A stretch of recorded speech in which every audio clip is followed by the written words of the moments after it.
I'm excited for that game. All right, let's talk about Skate. I want to talk about Skate because it's really important what we're about to talk about. So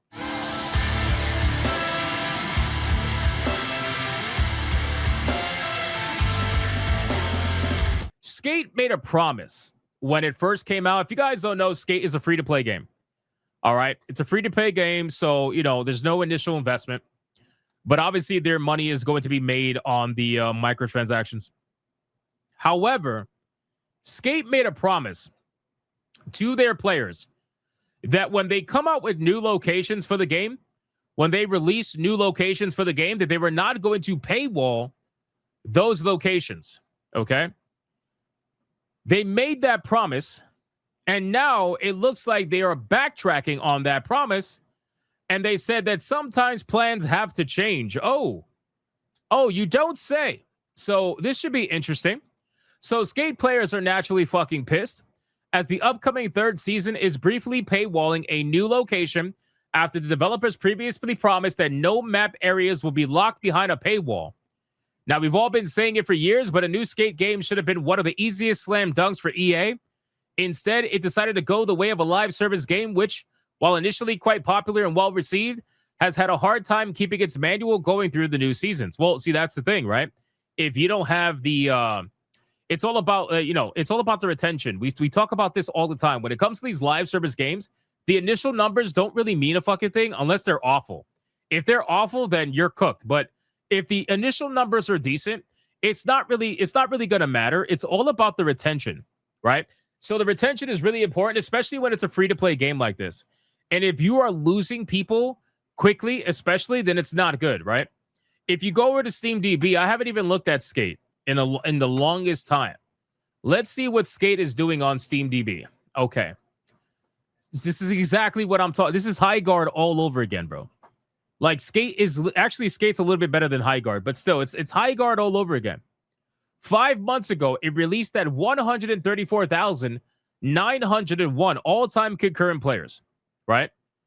It's now down to about 2,800 concurrent players in 24 hours, right? So in 5 months, it's lost the majority of their player base, and this is what I'm talking about when it comes to retention, right? Retention is extremely important for these live service video games. I also remember the game released extremely buggy. All the clips that were going around with Skate were hilarious. I loved looking at them. They were so funny. Okay, bro, the chat says I've got 100 hours in it. I actually like the feel of the game. It has potential. And that's fine. See, the problem is that nobody is going to wait around for you to realize your full potential. That's the problem. You're still going to lose people, and they might come back and check you out a year later, 2 years later, but your retention is going to drop if when people join your game and they're willing to give you their time, you are spending their time trying to figure your shit out, right? If you're trying to figure yourself out in the time that it takes, like in that first year, nobody's going to stick around, bro. Nobody's going to stick around. It's the same thing with No Man's Sky. No Man's Sky had the same problem where they promised all these things. They didn't deliver on pretty much almost any of them. And even though they had a lot of players in the beginning, people left. The majority of players left.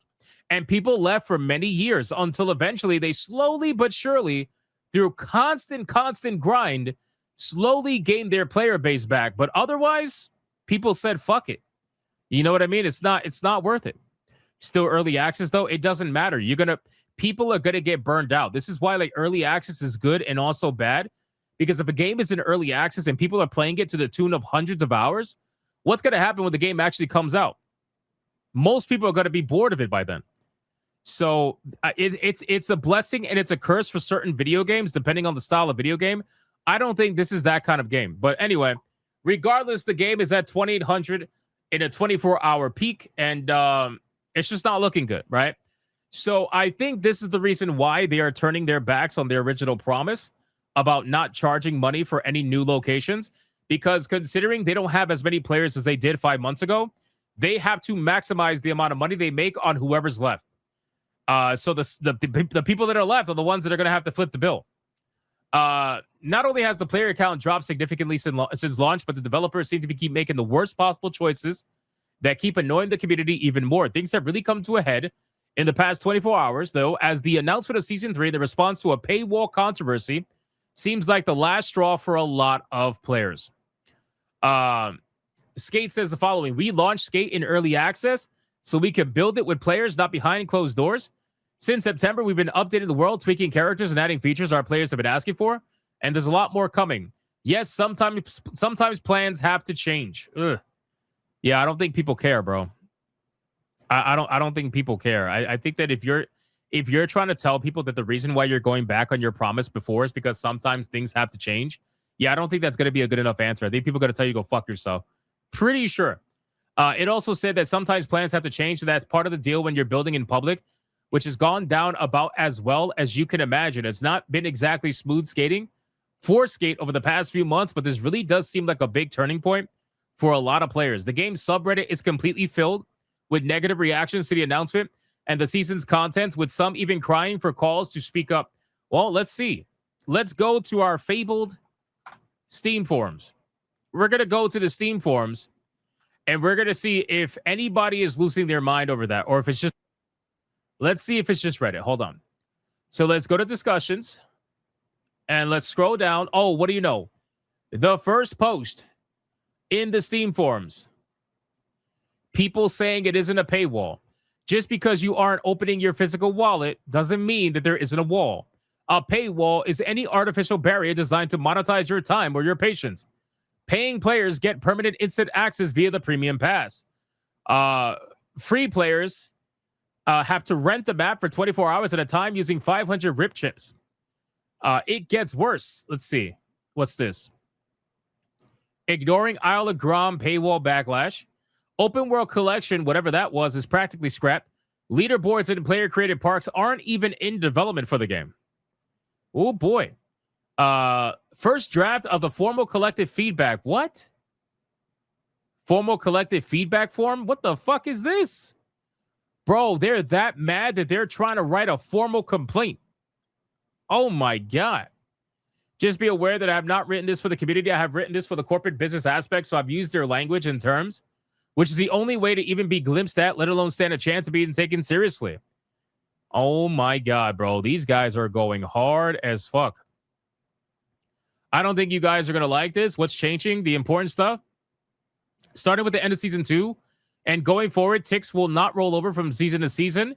This includes earned ticks and those purchased with SVP.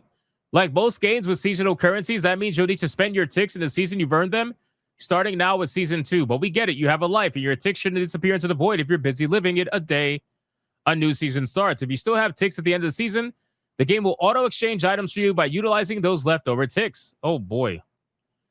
So, yeah, it definitely looks like there's a lot of interesting things going on with Skate. And if you look at the forums, everybody's talking about this. What is everyone's problem? Why are people so offended by optional paid access in a free-to-play game? I have played it for a while, and the Season 3 update is an awesome content injection, which the game needs at this point. But so many people are complaining about the LOG access being given to pass holders first. Who cares? It's a free game. It's 2026. Game design is not the same as it was 20 years ago. I'm genuinely looking forward to this update, and I just don't understand why people are so damn righteous about something like early access to an area. Paying money is not compulsory. It's an option. It's ridiculous at this point that people are getting this upset because not everything in this game is free, even though the base game is free. Bro, this is, you know what? This is premier gaslighting, because this person is purposely misunderstanding the argument that people have about Skate, which is the developers made a promise that there will be no paywalling new areas. That is a promise that they made. It's not a promise that the players made. It's a promise that developers made. So if they're going back on that promise, why are you licking their balls? You should be holding them accountable. They're not asking for everything in this game to be free. They're asking for the things that you promised to be free to be free. That's like somebody saying there's not going to be any pay to win in their video game that's free to play.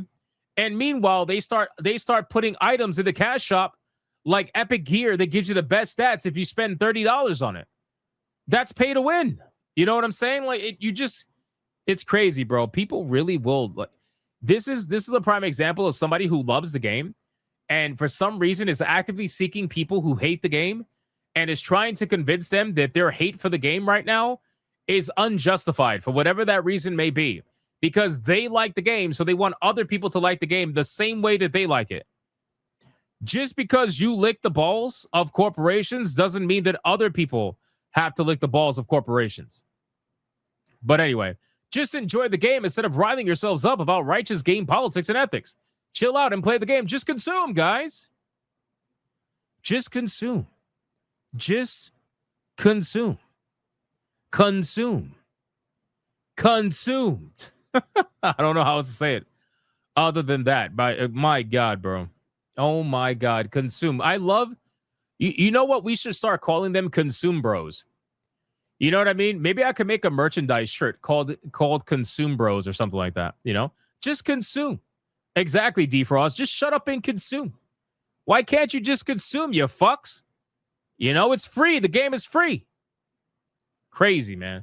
Yeah, exactly. Stop thinking for yourself and just consume. Akipavi says, eat the bugs, eat the slop. Exactly. Eat the bugs. Just consume. You consume, bros? Eat it. Eat it. Crazy, man. All right, let me X that out.